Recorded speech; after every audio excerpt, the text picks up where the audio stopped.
I'm Stephen, recording yeah. it now. Yep. Yeah, if everyone is okay with that. Yeah. Thank you. Cool. All right, so let's move to the first slide on the introduction. So the need.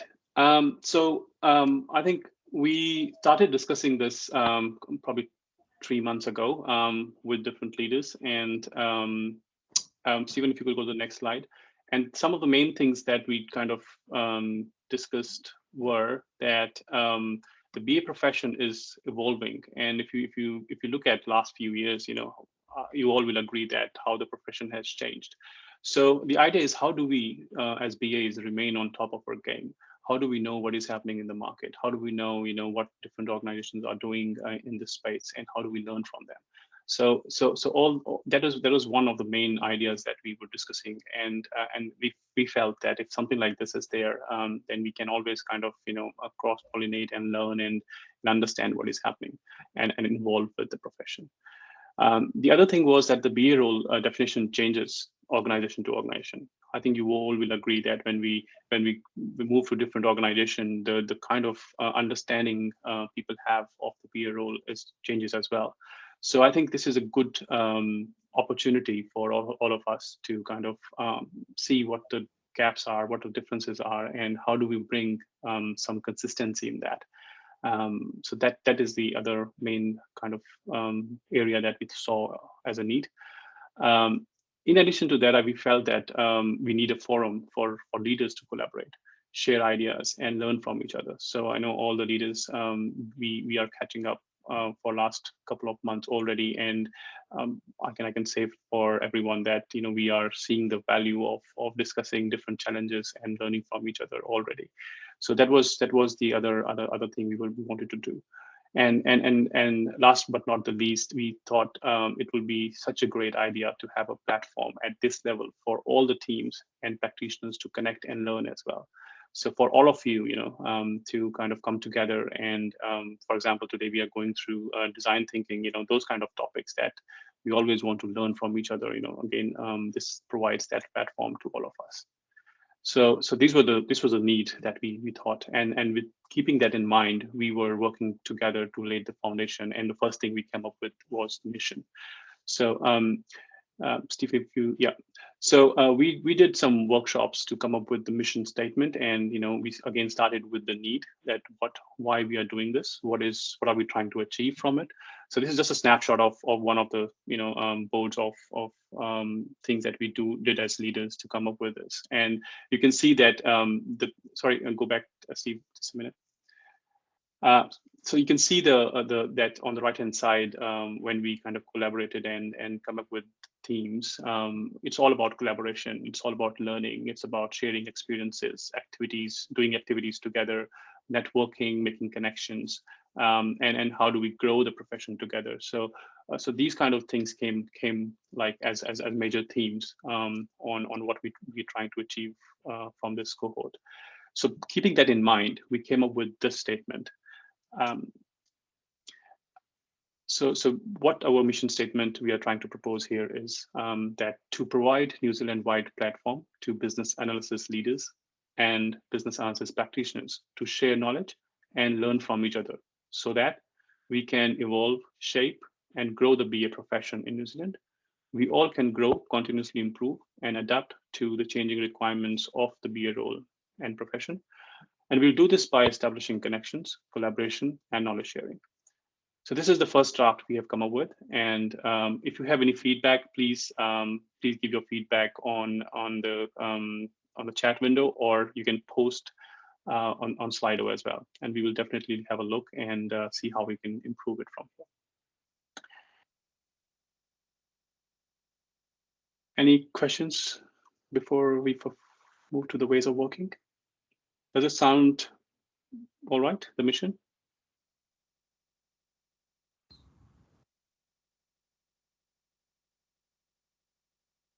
Cool. No comments? Feel free to, if you don't want to speak, please feel free to post it on the chat window as well.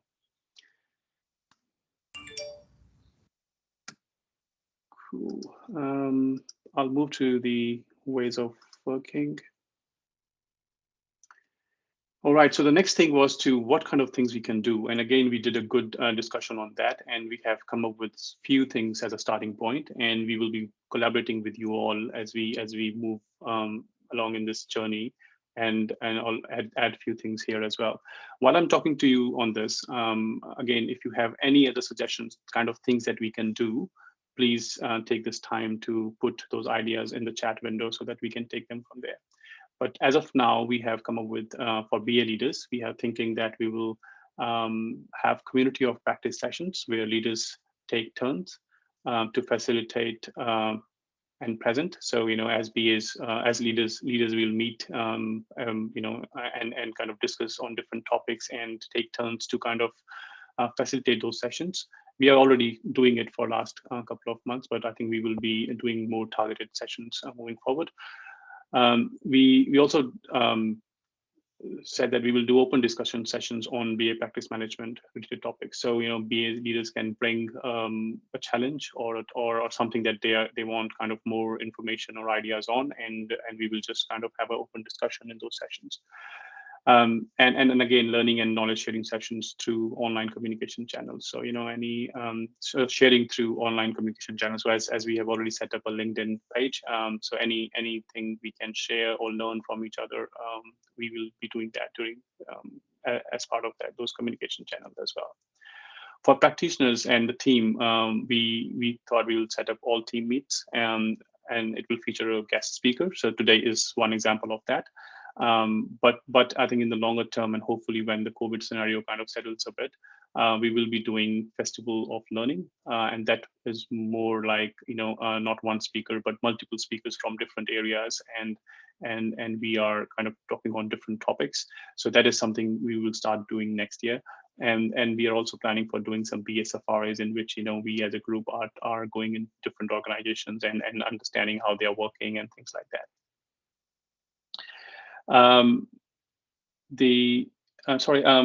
Stephen, there is message from Bridget. Sorry, she's still. I can see the message there, Bridget. Sorry, yeah, we are on to another slide. I'm not sure what's going on with your connection. It's working out. It's working this end, so I think there might be just restriction on her part. Okay, yeah. Thanks, Buzz. Okay. Do you guys want to try and reconnect again? Cool. So this is some of the ideas we have put together. So BA Safari was the other one where we will plan some sessions where we are going to, for example, countdown BAs are going to warehouse and having a understanding of how things are working there in BA space, and vice versa. So those kind of things we will be able to do as well. And again, inter-community meetups. So we will be arranging some meetups where all of us can come and make connections and learn and enjoy and have some social kind of experience as well. So and how we'll do it is that we will do a mix of online and face-to-face sessions or activities with an option to join remotely when possible. Because some of our teams are not in Auckland, so we'll always try to have an option of having an option of joining remotely if possible. So that will be always in our mind. There will be some scenarios where we might not be able to have that remote option, but in most cases we'll try to do that. Cool. Next slide, Steve.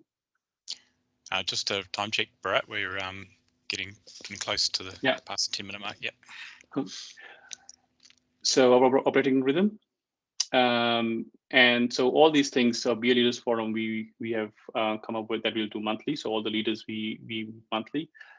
These kind of sessions, all team meetings we'll do quarterly to start with and see how it goes. The Festival of Learning we will do on an yearly basis. The BA Safari again yearly basis, and inter-community meetups as and when required. So they can be the meetups between two organizations, and they can decide whenever they want to do it, and they can do as required. So this is what we are proposing at the moment. Please post your feedback, and we will work on that. Next slide, Simon. Cool. So that was me, and I will now hand it over to Colleen, and we'll take take us through the key concept on design thinking from a business analysis perspective. Come off mute, please, Colleen. Thank you, Bharat. Okay, welcome everybody. Let me just preface this by saying that I am not a design thinking expert, but I have been fortunate to have a little bit of training.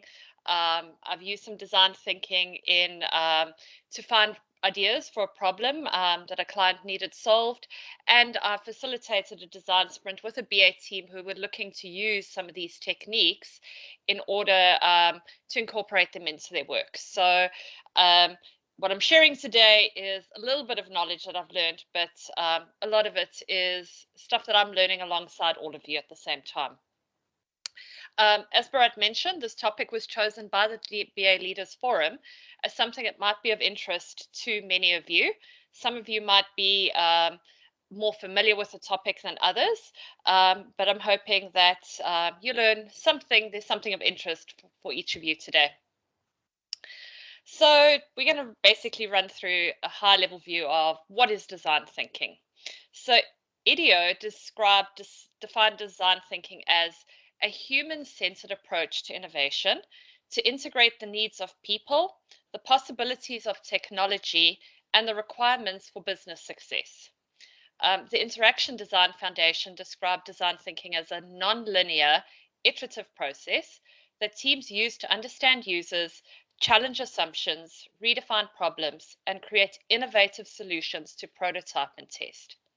Essentially, design thinking is a way of approaching problems, products, and processes in a way that generates innovative thinking and provides innovative solutions.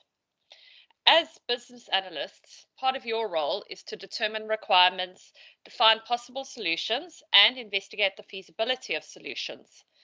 So design thinking is therefore a solution-based approach, which there focuses on deeply understanding your customer needs and finding solutions to meet those needs.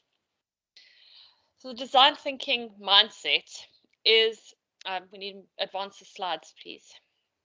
The design thinking mindset is as much about a process as it is about a mindset with which you approach the problem. Let's unpack the mindset a little bit. If you research this topic, you will actually unearth a huge number of mindsets, and I'm just going to call out a few that I find particularly important. Human-focused or empathy. So the key mindset required at all stages within design thinking is empathy. So have I truly understood the problem, and how will that solution address the human needs associated with the problem? Another key one is collaboration. The quote, "Alone we can do so little, but together we can do so much," sums this up for me. Including people from multiple disciplines in the design thinking process allows the team to leverage different skills, personalities, and thinking when defining problems and generating ideas. Experiment and iterate. The faster a new idea can be tested with users, the sooner we know which aspects of an idea are suitable and which need changing. Curiosity. Some of the ways a curiosity mindset is demonstrated during design thinking is by asking questions relentlessly, remaining open-minded to new ideas and possibilities, and not taking anything for granted. Learn from failure. Albert Einstein said, "Anyone who has never made a mistake has never tried anything new." So an important principle in design thinking is understanding that failure is inevitable, but each misstep actually brings you closer to achieving your goal. And tangible ideas, so bringing fast and easily comprehensible prototypes that are built in such a way that they allow that new idea to be tested in a meaningful way. So as a business analyst, any and each of these mindsets are probably quite familiar to you, but if not, adopting some of these are likely to help you be better at your job. Okay, let's move on. So there are several design thinking models that exist. So if you go and research this, you'll actually come up with a number of different models. The one that we've presented here today is one that's commonly referred to, and it's from the Stanford D School. It contains 5 stages. Empathize is where you develop a deep understanding of your users. Define is where you combine research and observe where your users and needs lie. Ideate is where you generate a range of creative ideas to your problem. Prototype is where you build a real representation of your best ideas. And test is where you get feedback from your users and either validate your design or learn from your mistakes. These stages are not necessarily sequential.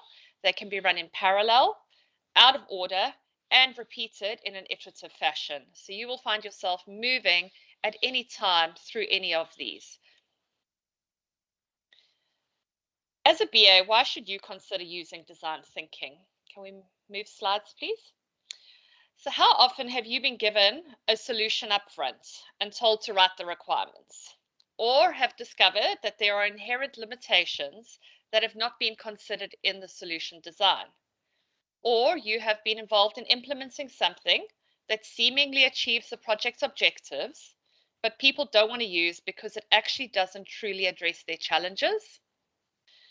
By using design thinking early on in the process, some of these issues can be avoided. So design thinking creates relevant solutions for users. It aims to reframe the problem that you've identified to identify various possibilities before coming to a solution. It's quite common practice to think you know way too soon and not actually spend enough time thinking about how else could you achieve a solution. Design thinking also aims to connect the mindsets of people in an organization in a way to bring out the best of them. So leveraging everybody's skills, hearing everybody's views so that we are able to bring out the best and utilize all of that. And it helps to think of conceptual, complex problems using a designer mindset. So the same way designers might approach the creation of a particular product and think about it from different angles and how people might consider it, that's essentially the same kind of mindset that design thinking is built around. So as a BA, when can I use design thinking? Design thinking is really useful at the beginning of a project. So when the requirements are not yet well formed. Once the requirement is well understood, this is not really the right time to be using it, other than that constant empathetic view of the problem that you're trying to solve. So some of the ways that design thinking could help a business analyst include uncovering requirements early on during scope definition. You could provide users with prototypes following your requirements elicitation and analysis so that they can visualize the end solution. So this helps confirm the accuracy of the requirements early on instead of later in the process when it is far more costly to make changes. And validating decisions through the use of prototypes and testing instead of making assumptions or guesses. So as a BA then, how can you possibly use design thinking?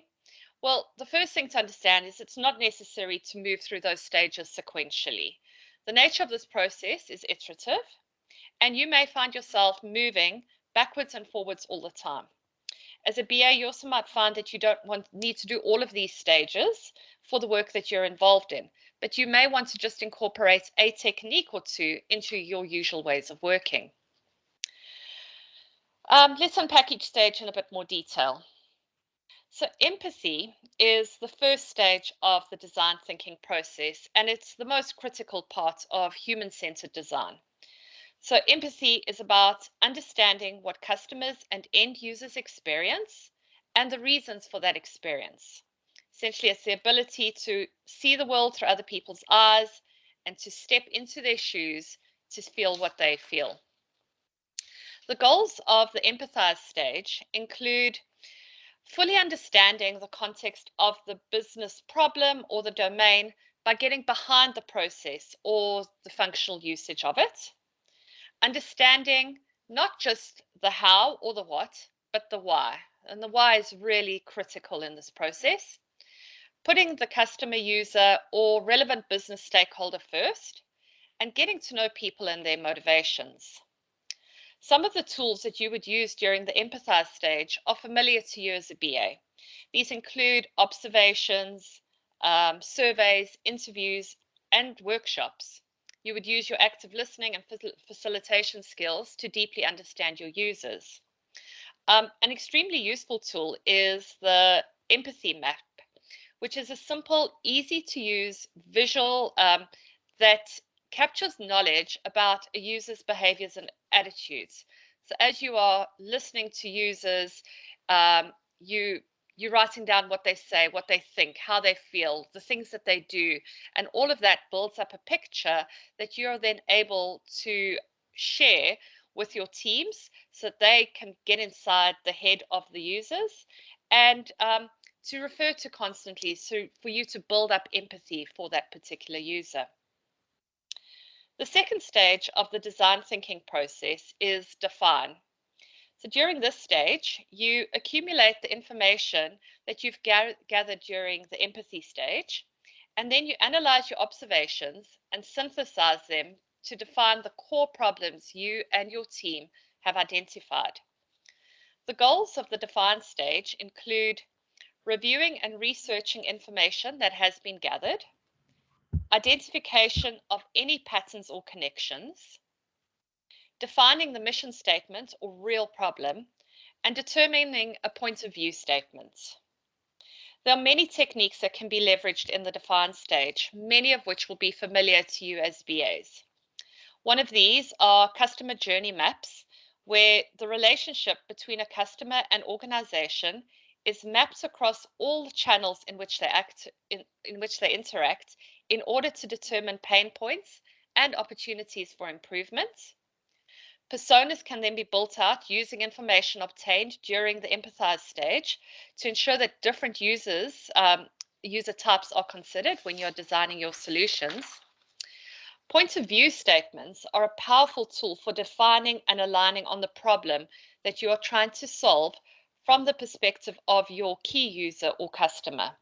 A point of view statement includes your user, their core need, and your key insight about them. And how might we questions are also a great way to think about the problems you're trying to solve without advancing solutions prematurely. Done right, they create a sense of optimism and possibility. How might we statements should be broad enough to be able to generate multiple ideas, but narrow enough to ensure focus on the problem is not lost. The ideate stage begins once you have a solid understanding of the problem statement and you're ready to think outside the box, to come up with multiple innovative ways of solving your problem. So the purpose of the ideate stage is to generate ideas for creative solution, harness the collective perspectives and strengths of your team, step beyond obvious solutions and drive innovation, and explore a wide solution space with a large quantity of ideas and broad diversity of ideas. An important part of ideating is ensuring that people are in the right frame of mind to do this. It's really hard to start ideating at the end of a detailed workshop. Rather, it's best to let people mull on what they've learned and then approach the ideation phase with a fresh mind. Some of the techniques used during ideation will be very familiar to you, but there also may be some that you've never tried. If you do a Google search for ideation techniques, you will come across many that you're able to leverage. I'm going to reference just a few. Brainstorming. So that's obviously the common one that everybody knows. But one of the things that we've come to learn is instead of asking people to verbally brainstorm together and shout out ideas, it's better to ask people to generate ideas on their own and then to share them with each other. So you can time box that, you can pass ideas from one person to the other and let them build on top of those ideas. But giving people the time to do that on their own and then coming together to share those ensures that you actually generate a lot more ideas in a short space of time, and most importantly, ensure that everybody has a voice, not just the loudest person in the room. The worst possible idea is a method that can be used to get your creative juices flowing, so where people are are scared to fail, scared to put out ideas, this is a great way to allow people to throw out adventurous, crazy ideas, knowing that it's perfectly safe to come up with bad ideas. Crazy 8 is it's a very uncomfortable exercise if you don't like to draw, but it's essentially a fast sketching exercise that challenges people to sketch 8 distinct ideas for the problem that you have in 8 minutes. The goal of this is to push beyond your first idea, and frequently, which is often the least innovative, and generate a wide variety of solutions to your challenge. And storyboarding is a technique that really helps you hone your ideas and convey it in a way that people can understand it. Once the best idea has been decided upon, often using doc voting, it's then time to move into the prototyping stage. So prototyping basically gets ideas out of your head and into the real world. Prototype is a scaled down version of the possible solution and can be anything that takes a physical form. So it could be a wall of post-it notes, a role-playing activity, an object. The goals of the prototype stage include applying rationality to generated ideas to ensure that the solution addresses the identified need. It's about answering questions and raising more questions. Prototypes should be low resolution and inexpensive so that you can learn quickly from them and explore multiple possibilities. They're most successful when people can experience them and interact with them. And the essential goal is to obtain feedback from those interactions in order to drive deeper empathy and shape final solutions. Some of the techniques that are used in the prototyping stage include role-playing, where you act out the solution. You could film that and show it to multiple people to get their responses. Creation of models or wireframes. Models can be as simple as paper to reflect how somebody maybe moves through an app, or using simple modeling tools to show your concept. And a really fun one, building with Lego, using Lego to actually build out and show your design. It's amazing how creative people can get when little blocks are put in front of them. The last step of the design thinking process is testing in order to get feedback from your users. So the goals of the test stage include detailed and exhaustive testing of the selected solution ideas, gathering feedback, which could either validate your ideas or trigger new solutions, trigger new iterations, refining the proposed solution ideas iteratively so that they may meet the needs identified in the empathize and define stage, and continue to learn about your users. The testing process often reveals very unexpected results and uncovers new insights. One of the things to remember about the testing stage is it's not testing of the final solution, it's testing of the idea.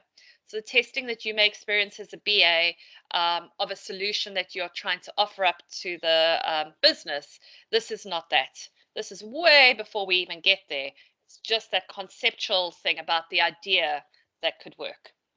So some of the techniques that you may use during testing include A/B testing, where the customer is asked their preferences about options that are presented to them. You could give them multiple prototypes and ask them what they prefer.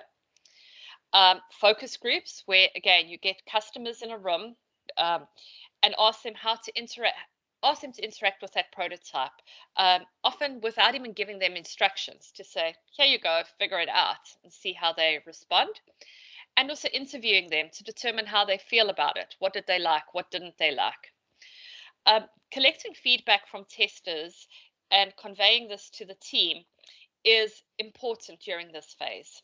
This is often where negative feedback can arise, and it's important to remember that this is okay.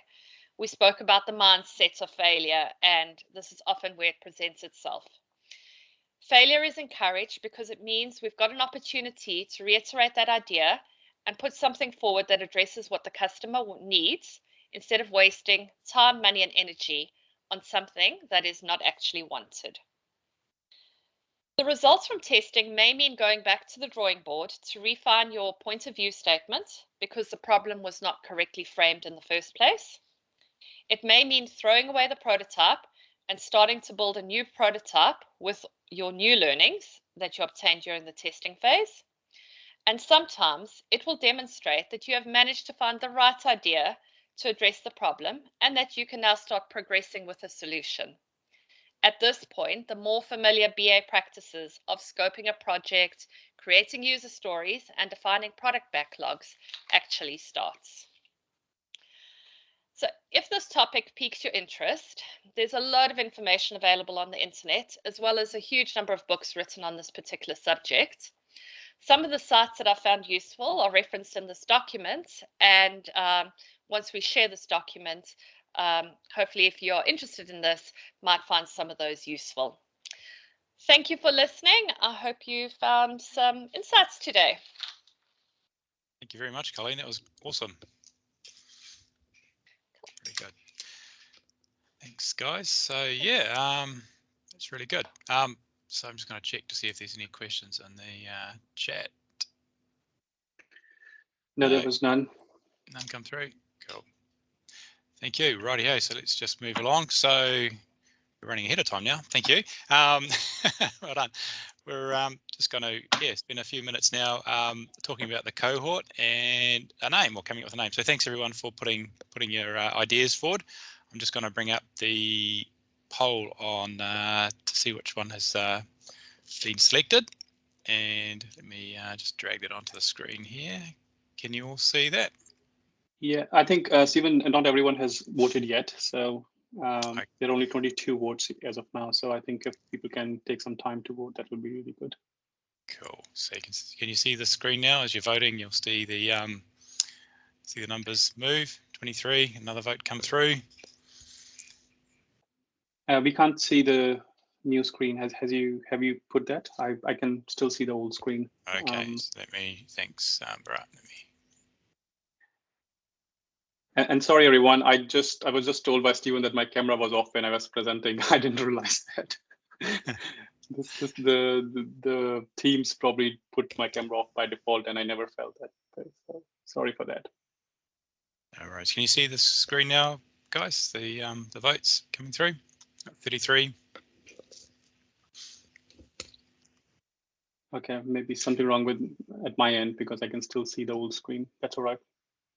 Okay, look, it's coming. There's 35 votes. Maybe we'll just give it another 1 more minute till 8:40 or 8:40 on my clock, and then we'll name it. It looks like there's a bit of a clear winner coming out of them. So here's some interesting names come through: NZ BA Cohort, the BA League, the group, NZ BAM, or just BAM, or BA Muster, the Analysis of Business, Battalion, North Island BA Community, Auckland Analyst, BA Forum, BA Forum's in there twice, PAG, BA Professional Alliances Group, Te Ropo, BA, Tuupu, BA, and the NZ BA Collective.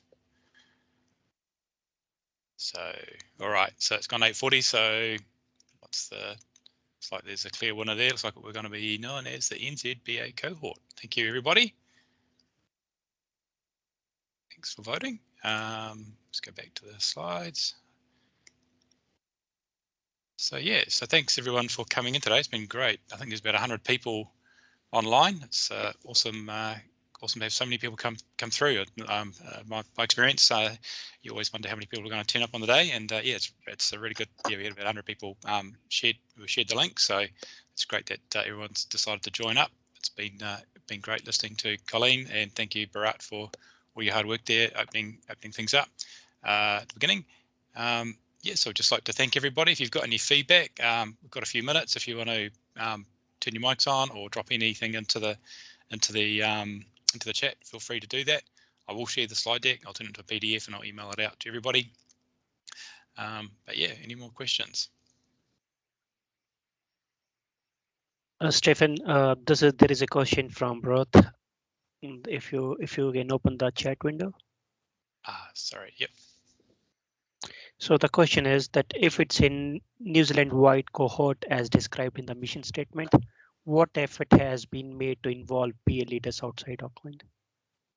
Oh yeah, look, yeah, we're not making it Auckland only. I guess most of us are in Auckland, but this is any New Zealand BA person can join up. We don't have any. I don't think we have any hard and fast rules about that. Yeah, so yeah, feel free if you've got other BA companies that you want us to connect up with. We're more than happy to invite them along. It's not being there's no boundaries around Auckland, not at least, only for COVID, not for the BA cohort. Yeah, we already have a couple of organizations from Wellington, I think. But yeah, I think we haven't made any like deliberate effort to reach out. But yeah, anyone can contact us. And also, there is a comment from Dean stating that he's in Christchurch. So I think we are getting there. Yes, right. Yeah, Christchurch is welcome. Yeah. Alrighty. Any other feedback? Looks like we might be able to wrap and go and have a bit of get 10-15 minutes back before I'm sure we'll jump into our next sessions. Thank you. Really good, guys. Thank you. I really appreciate your time today. Have a good day, good week, and we'll see you next time. We're thinking probably about 3 months, like Brad said. We'll come back with another interesting topic. If you've got any ideas, please share them with your leaders and or send them straight through. That'll be awesome. Thank you, guys. Talk soon. Cheers, Stephen. Thank you. Steve, Ankur, Colleen, can you please stay for a minute? Thanks, guys. Thanks, guys. Thank you, everyone. Have a great day. Bye-bye. Thank you. Thank you. Bye.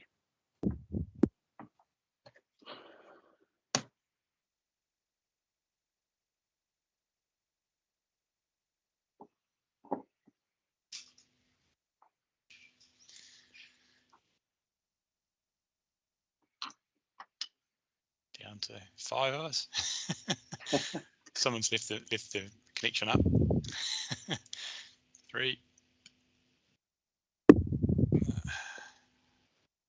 Slowly hanging up.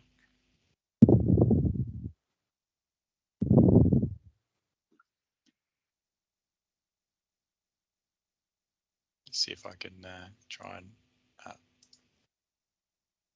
remove the final people from the meeting.